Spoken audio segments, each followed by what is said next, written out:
आत्म संबंधी सुंदर साथ जी को प्रेम प्रणाम। प्रेम से बोलिए जय श्री कृष्णा। अमर कथा के बारे में आप सभी लोग अनेकों अनेकों संत महात्माओं के मुख से आप सुने होंगे। आज उसी अमर कथा को हम भविष्य पुराण से कहेंगे। भविष्य पुराण में इसका वर्णन आता है कि जब शंकर भोलेनाथ ध्यान में बैठते थे, बहुत समय लग जाता था बैठते बैठते बैठे बैठे ध्यान लगाए हुए। तो किनका ध्यान करते थे और ध्यान क्यों करते थे, क्या वजह था? एक समय की बात है कि जब पार्वती माता उनके चरण तले बैठी हुई थी,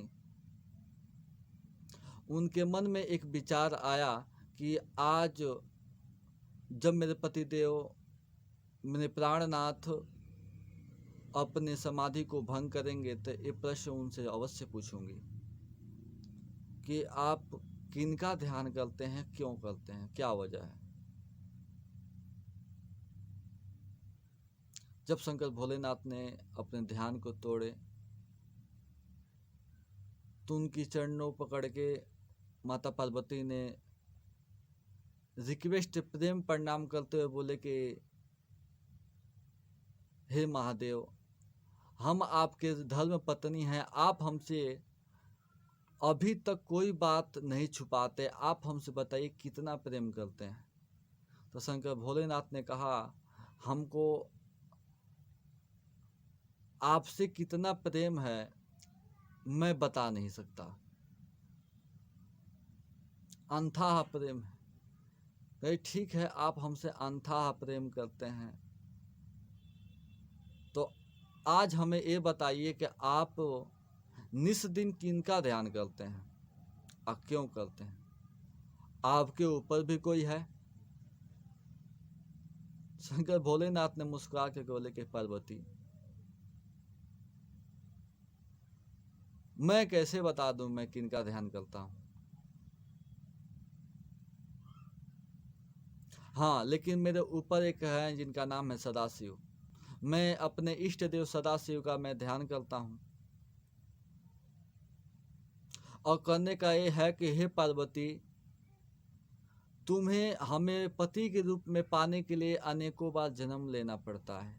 कभी तुम सती के रूप में जन्म लेती हो, कभी पार्वती के रूप में लेती हो, कभी गौरी के रूप में तुम्हें जन्म लेना पड़ता है। ये अमर कथा की प्रभाव है। बोले कि ठीक है, जब इतनी अच्छी चीज है, आप हमें इतने दिन तक क्यों हमको भ्रांतियां में रखे? तो बोले कि हर चीज का समय होता है, आपने कभी पूछा नहीं, हमने कभी बताया नहीं। जब किसी को प्यास लगता है तभी पानी पिलाया जाता है, अब बिन प्यास को पानी पिलाने पर उसको उल्टी आएगा, हुल आएगा।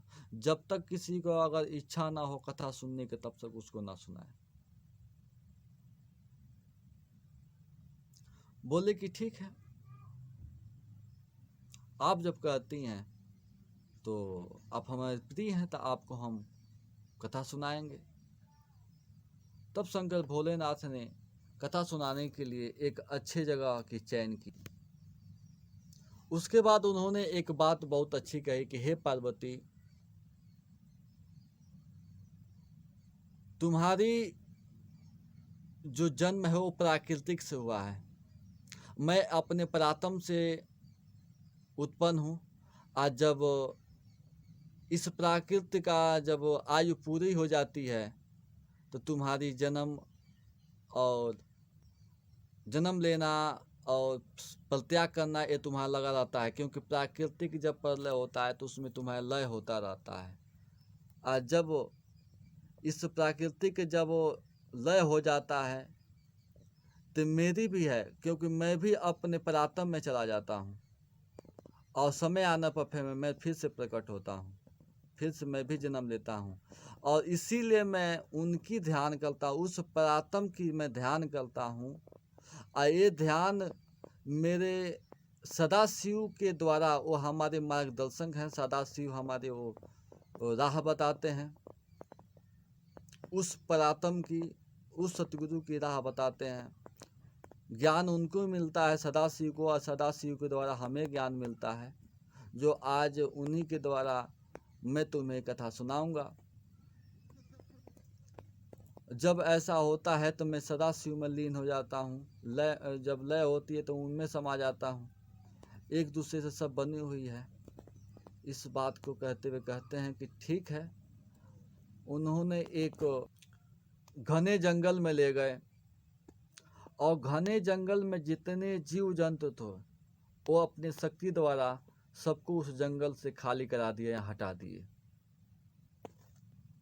उन्होंने इसलिए हटा दिए कि उस पार ब्रह्म की कथा कोई अन्य ना सुन ले, इसीलिए वो चाहते थे कि केवल उमा ही सुने, इसलिए सभी जीवों को वहां से हटा दिए। तब शंकर भोलेनाथ ने कहा कि हे उमा, आज मैं जो तुम्हें सुनाने जा रहा हूँ वो आज तक किसी ने नहीं सुना। पार ब्रह्म की कथा मैं सुनाने जा रहा हूँ, आज तो किसी ने इस कथा को नहीं सुना, इसलिए तुम इसे ध्यान पूर्वक सुनना, एक शब्द इधर उधर न जाने देना।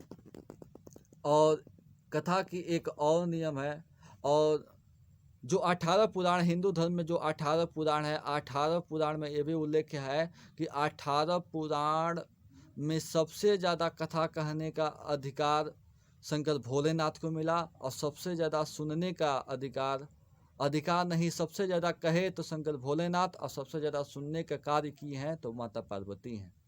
तो उन्होंने कहा कि मैं अब इस कथा को ध्यान अवस्था में मैं कहने जा रहा हूँ, नृत्य को बंद करके मैं अपनी सदाशिव इष्ट को ध्यान रखकर मैं कथा कहने जा रहा हूँ, इसलिए तुम इसको सुनते रहना, और बीच बीच में हाँ हाँ या हुंकार, या जो बोलते हैं हुंकारना, यानी कि तुम गवाही हूँ करते रहना तुम, ये है ताकि हमें ये मालूम चले कि तुम कथा सुन रही हो। शंकर भोलेनाथ की बातें सुनकर माता पार्वती ने कहा कि हे स्वामी, मैं ऐसा ही करूँगी, आपकी जैसी मर्जी, आप कथा सुनाना आरंभ कर। शंकर भोलेनाथ कथा सुनाना शुरू किए। संजोग की बात है कि जिस वृक्ष के नीचे वो कथा सुना रहे थे, उसी वृक्ष के ऊपर एक घोंसला था। वो एक तोते का सुख का घोंसला था। उस घोंसले में तोता एक मर्दा अवस्था में पड़ा हुआ था उसमें,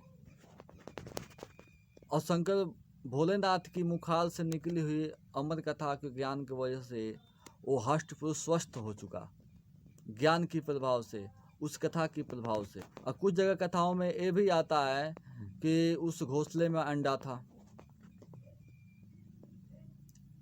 अनेकों ने अनेकों प्रकार से लिखे, लेकिन इसमें आया है कि मर्दा अवस्था में वो पड़ा हुआ था तोता, वो बेहोश था और मर्दा अवस्था में पड़ा हुआ था वो।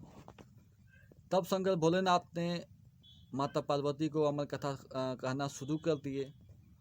उस समय जब उन्होंने क्षर ब्रह्मांड यानी कि फानी दुनिया यानी कि नस्वान जगत की कथा कहना आरंभ किया, तब तक माता पार्वती ने हाँ हाँ करती रहीं, हाँ हाँ करती रहीं। उसके बाद क्षर ब्रह्मांड से ऊपर जब परे की कथा सुनाना शुरू किए तो माँ पार्वती सो गईं। सो जाने के बाद उस कथा के प्रभाव से वो जो तोता था वह स्वस्थ हो चुका था। अब वो हुंकारी पाने लगा। कहते कहते कहते कहते शंकर भोलेनाथ बढ़ते गए, क्योंकि वो ध्यान में रहकर वो कथा सुना रहे थे। अगर आंखों खुली आंखें से कहते तो जानते कि सो गई हैं। अहंकारी वो पारने लगा, इसकी वजह से कथा उनकी बंद नहीं हुई और कहते गए। जिस बात का डर था वही बात होने लगा। जब शंकर भोलेनाथ ने कथा को बंद किया तो देखा तो माता पार्वती सो गई थी। तब उन्होंने कहा कि आप कब की सो गई हैं? तो उन्होंने कहा कि जब आप क्षर ब्रह्मांड की कथा सुना रहे थे तभी हम सो गए। तो बोले जब सो गई तो हुंकारी कौन पा रहा था? ये देख बहुत उनको चिंता हुआ कि ये हुंकारी पाने का कार्य को उसने किया, पहले आप सो गई। तब माता पार्वती ने कहा कि हे प्राण प्रीतम, हम तो सो गई थी, लेकिन कृपा करके फिर से आप कहना शुरू कर दीजिए, फिर से सुनाइए, इस बार मैं नहीं सोऊंगी। तो उन्होंने कहा, मैं कहने वाला कौन हूँ, कहलाने वाला तो कोई और था। आपने वो समय व्यतीत कर दिया, बर्बाद कर दिया, अब मैं सुना नहीं सकता। तब उनको चिंता हुआ कि ये कथा कौन सुन लिया। तब उन्होंने देखा कि उसी वृक्ष के ऊपर से एक तोता उड़ता हुआ दिखाई दिया। तब ऐसा देखकर शंकर भोलेनाथ ने अपने त्रिशूल उठाकर उसके तरफ दौड़े और दौड़ाते दौड़ाते एक आश्रम की तरफ गए। और आश्रम तो उस समय एक ऋषि मुनि थी जिनको वेदव्यास जी की अवधि थी। उन्होंने ऐसा भी उल्लेख रहता है। और उसमें का जब उस जाने के बाद तोते ने अपने शरीर को वहाँ पर त्याग किया और उन्होंने उनके मुख के द्वारा उनके गर्भ में जाकर उस गर्भ में रह गई। ऐसा कथा सब कोई सुनाता है। ऐसे कथा आपने बहुत आदमियों के मुख से सुने होंगे, लेकिन अमर कथा की जो बात थी, अब मेरा यहाँ प्रश्न उठता है, सोचने वाली बात है। जो छल ब्रह्मांड की कथा शंकर भोलेनाथ ने कहना शुरू किया था, वो रह गई बात। ऐसे तो सब कोई कह देते हैं, ऐसा भविष्य पुराण में लिखा गया, ये बात तो सत्य है। लेकिन अब सोचने वाली बात है कि वो अमर कथा है कौन, वो अमर कथा है कौन। और ये कथा नहीं सुनने की वजह से पार्वती बार बार जन्म लेती हैं, मरती हैं। बल्कि हर बेर शंकर भोलेनाथ को अपने पति के रूप में पाती हैं। और कथा क्यों सुनना चाहती थी? अगर ये अमर कथा अगर तोते ने सुन लिया तो क्या सुखदेव मुनि अमर है? इस बात को अगर शंकर भोलेनाथ जानते हैं तो पिछले ही हमने बताया को जब प्राकृतिक प्रलय होता है तो वो सदाशिव में समा जाते हैं, लय हो जाते हैं, उनकी नाश हो जाती है, वो नष्ट हो जाते हैं। तो अमर कथा सुने थे कैसे नाश हो गए?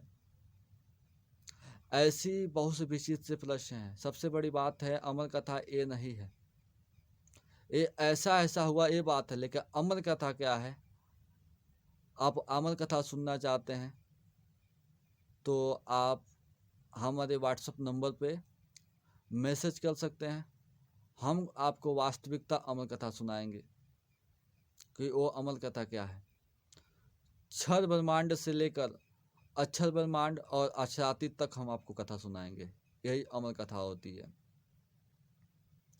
इसी के साथ अपने वाणी को विराम देते हैं। आप जो कुछ भी प्रश्न पूछना हो आप हमें व्हाट्सएप नंबर पर पूछ सकते हैं। और इस वीडियो के अंत में आप कमेंट बॉक्स में भी आप प्रश्न पूछ सकते हैं। मैं हर एक वीडियो देखता हूँ। प्रणाम जी, जय श्री कृष्ण।